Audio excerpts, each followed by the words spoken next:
Hello दोस्तों, कैसे हैं आप सभी। मैं उम्मीद करता हूं कि आप सभी दोस्त बहुत अच्छे होंगे। एक बार फिर से आप सभी का अपना YouTube channel excellent GS point पर मैं बिट्टू कुमार बहुत बहुत स्वागत करता हूं। तो आइए दोस्तों, यहां पे हम देखेंगे हड़प्पा सभ्यता से रिलेटेड कुछ महत्वपूर्ण ऑब्जेक्टिव प्रश्न जो कि विभिन्न कॉम्पिटिटिव एग्जाम्स के लिए काफ़ी इम्पोर्टेंट माना जाता है। लगभग हर एक एग्जाम्स में प्रत्येक वर्ष इस चैप्टर से 3 से 4 प्रश्न पूछ ही लिए जाते हैं, कम से कम नहीं। तो इसीलिए प्राचीन भारत इतिहास में इस चैप्टर का जो योगदान है काफ़ी महत्वपूर्ण भी है। इसलिए हमने इस चैप्टर से रिलेटेड कुछ महत्वपूर्ण ऑब्जेक्टिव प्रश्न आपके सामने लेकर के आए हैं, जो कि छात्रों को बहुत ही सहयोगपूर्ण साबित हो सकता है। आइए दोस्तों, इसको हम शुरू करते हैं। अगर जो भी दोस्त चैनल पर नए होंगे तो चैनल को एक बार सब्सक्राइब जरूर कर देंगे, और वीडियो अच्छी लगी तो लाइक करेंगे और अपने दोस्तों में शेयर करेंगे। चलिए शुरू करते हैं। पहला प्रश्न आपके सामने है, हड़प्पा सभ्यता का सर्वाधिक मान्यता प्राप्त काल कौन सा है। ये चारों ऑप्शन आपके सामने दिख रहा है स्क्रीन पर। देखिए, हड़प्पा सभ्यता का काल निर्धारण में विभिन्न विद्वानों का, इतिहासकारों का मतभेद रहा है। अभी तक इसका कोई एग्जैक्ट डेट डाटा नहीं आया है जिसे बताया जा सके, लेकिन सर्वाधिक विद्वानों का मत है कि हड़प्पा सभ्यता का जो काल निर्धारण है वो 2500 ईसा पूर्व से लेकर के 1750 ईसा पूर्व तक, यानी ऑप्शन नंबर बी राइट होगा। इसको टिक आउट करेंगे। यस। अगला प्रश्न, सिंधु घाटी की सभ्यता निम्नलिखित में से किस सभ्यता के समकालीन नहीं थी। तो मिस्र के समकालीन थी। मिस्र की सभ्यता के समकालीन थी सिंधु सभ्यता। मेसोपोटामिया भी थी, चीन भी थी, लेकिन ये ग्रीक सभ्यता नहीं थी। तो राइट आंसर मेरा ग्रीक सभ्यता। अगला प्रश्न, सिंधु घाटी की सभ्यता कहाँ तक विस्तृत थी। तो ये पाकिस्तान, अफगानिस्तान से लेकर भारत में राजस्थान, पंजाब, हरियाणा और उत्तर प्रदेश तक ये। तो राइट आंसर मेरा देखेंगे ज़्यादातर यहाँ पे पंजाब, राजस्थान, गुजरात, उत्तर प्रदेश, हरियाणा, सिंध और बलूचिस्तान, ये राइट आंसर हो जाएगा। अगला प्रश्न, सिंधु घाटी की सभ्यता में घोड़े के अवशेष कहाँ से मिले हैं। बहुत ही इंपॉर्टेंट प्रश्न है। घोड़े के अवशेष सभ्यता में कहाँ से पाया गया है। तो वो पाया गया है सुरकोटरा से। कहाँ से? सुरकोटरा से। राइट आंसर हो जाएगा सुरकोटरा। अगला प्रश्न, सिंधु घाटी स्थल कालीबंगन किस प्रदेश में है। देखिए, एसएससी 1999 और 2002 में पूछा जा चुका है कि कालीबंगन जो स्थल है सिंधु सभ्यता का, वो भारत के किस राज्य में पड़ता है, ये बताना है। तो हम बताएंगे दोस्तों राजस्थान। राजस्थान याद रखेंगे, बहुत ही इम्पोर्टेंट प्रश्न है। कालीबंगा कहाँ पर है, भारत के किस राज्य में है, वो है राजस्थान में। अगला प्रश्न, निम्नलिखित में से किस पदार्थ का उपयोग हड़प्पा काल की मुद्राओं के निर्माण में मुख्य रूप से किया गया था। समझिएगा समझिएगा समझिएगा। हड़प्पा काल में, हड़प्पा काल के समय में मुद्राओं का निर्माण नहीं, मुद्रा का निर्माण किस पदार्थ के साथ किया जाता था। यानी कौन सा पदार्थ से मुद्राओं का निर्माण किया जाता था हड़प्पा काल में। तो वो था सेलखड़ी। सेलखड़ी याद रखेंगे। ये भी एसएससी 2002 में पूछा है, 2000 में पूछा है, ठीक है। 2016 में नेट जीआरएफ में पूछा है। बहुत ही टफ एग्जाम होता है, उसमें भी यहाँ से प्रश्न आ गया है नेट जीआरएफ से। यूपीएससी भी कई बार इसको पूछ चुका है, नहीं बीपीएससी में भी आया हुआ है। तो इसको ध्यान में रखेंगे। ठीक, किस पदार्थ का उपयोग हड़प्पा काल में मुद्राओं के निर्माण में किया जाता था। सेलखड़ी। अगला प्रश्न है, हड़प्पा सभ्यता किस युग की सभ्यता थी। तो कांस्य युगीन सभ्यता थी। कांस्य युग की सभ्यता थी हड़प्पा सभ्यता, नहीं कांस्य युगीन सभ्यता थी। और कांस्य हम किसे कहेंगे। तो तांबा को और सीसा को मिला दिया जाता है।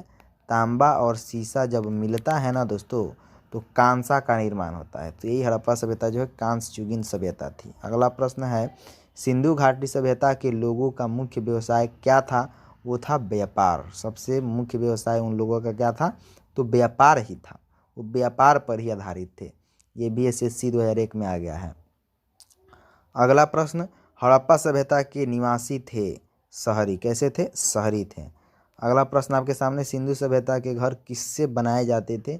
ये देखिए, एसएससी में भी, रेलवे में भी, बहुत सारे एग्जाम में पूछा गया है। तो देखिए, सिंधु सभ्यता का जो घर बना था ना, ईंट से बनाया गया था। ईंटा से नहीं, किससे बना था। ईंटा से। अब ईंटा कच्चा भी हो सकता है, पक्का भी हो सकता है। नहीं, इसके अलावा लकड़ी भी थे, पत्थर भी था, लेकिन कम था, सर्वाधिक ईंट से ही बनाए गए थे, इसलिए ऑप्शन हम ईंट को ही मारेंगे तो ज़्यादा बेहतर होगा यहाँ पे। ठीक है, अगला प्रश्न पर आते हैं। हड़प्पावासी किस वस्तु के उत्पादन में सर्वप्रथम थे? यानी हड़प्पावासी किस वस्तु का उत्पादन सबसे अधिक करते थे? देखिए ये भी एसएससी में आया है, आरआरबी में आया है, रेलवे में आया है, तो ये बहुत ही इम्पोर्टेंट प्रश्न ये भी है कि किस वस्तु का उत्पादन सबसे पहले हड़प्पावासी ने किया था। सबसे पहले वो था कपास। या पलट के भी प्रश्न पूछ सकता है कि कपास का उत्पादन सर्वप्रथम किसने किया, तो हड़प्पावासी ने। यहाँ इस तरह का भी प्रश्न आ सकता है और ये भी प्रश्न आ सकता है, इसलिए दोनों को ध्यान में रखिएगा। तो आंसर क्या हो जाएगा, कपास। अगला प्रश्न, निम्नलिखित विद्वानों में से हड़प्पा सभ्यता का सर्वप्रथम खोजकर्ता कौन था? हड़प्पा सभ्यता का खोज सबसे पहले बता दें, दयाराम साहनी, जो कि ऑप्शन में है सबसे अंतिम में, इन्होंने 1921 ईस्वी में किया था। और 1922 ईस्वी में आर.डी. बनर्जी ने मोहनजोदड़ो का खोज किया था। किसका खोज किया था? मोहनजोदड़ो का। ये 1922 ईस्वी। तो अगर मोहनजोदड़ो पूछेगा तो हम आर.डी. बनर्जी टिक आउट करेंगे और 1922 ईस्वी में किए थे। अगर वही हड़प्पा सभ्यता पूछेगा तो हम दयाराम साहनी को आंसर टिक आउट करेंगे और 1921 ईस्वी में ये किए थे। तो पूछ क्या रहा है? पूछ रहा है हड़प्पा सभ्यता, तो हम टिक आउट क्या करेंगे? दयाराम साहनी। चेक कर लेते हैं, राइट आंसर यही होगा। अगला प्रश्न है, सिंधु सभ्यता का पतन नगर बंदरगाह कौन सा था? तो वो था लोथल। सिंधु सभ्यता का बंदरगाह कौन सा था? लोथल था। ठीक है, अगला प्रश्न, पैमानों की खोज ने यह सिद्ध कर दिया है कि सिंधु घाटी के लोग माप और तौल से परिचित थे। यह खोज कहाँ पर हुआ? यह खोज कहाँ पर हुआ? तो ये भी हुआ था लोथल में ही। कहाँ पर? लोथल में। पैमानों की खोज ने यह सिद्ध कर दिया कि सिंधु घाटी के लोग जो हैं माप तौल से परिचित थे। मैंने सिंधु घाटी के लोग माप से, तौल से, मैंने इस सब के बारे में जानकारी उनको था। तो इसका खोज कहाँ पर हुआ? लोथल नामक बंदरगाह पर हो गया था। ये देखिए सीडीएस में आया है 1998 में, एसएससी 1999। देखते आ रहे हैं एसएससी 1999, 2099, 2000 में बहुत सारे प्रश्न इससे पूछ लिए गए हैं और अभी भी पूछे ही जाते हैं। नहीं तो इसीलिए ध्यान में सभी प्रश्न को रखिएगा और कमेंट में ज़रूर बताइएगा कि आपका प्रश्न कितना सही हुआ 20 में से, ताकि इससे अंदाज़ा लगे कि आपकी तैयारी जो है किस लेवल की है, आप अपने को जांच सकें। अगला प्रश्न, हड़प्पाकालीन समाज किन वर्गों में विभक्त था? तो ये जो था हड़प्पाकालीन समाज विद्वान, युद्धा व्यापारी और श्रमिक, ये इन 4 वर्गों में ये विभक्त था हड़प्पाकालीन समाज। इसका राइट आंसर यही होगा। अगला प्रश्न देखेंगे, सिंधु सभ्यता का सर्वाधिक उपयुक्त नाम क्या है? आंसर देंगे, आंसर देंगे, आंसर देंगे।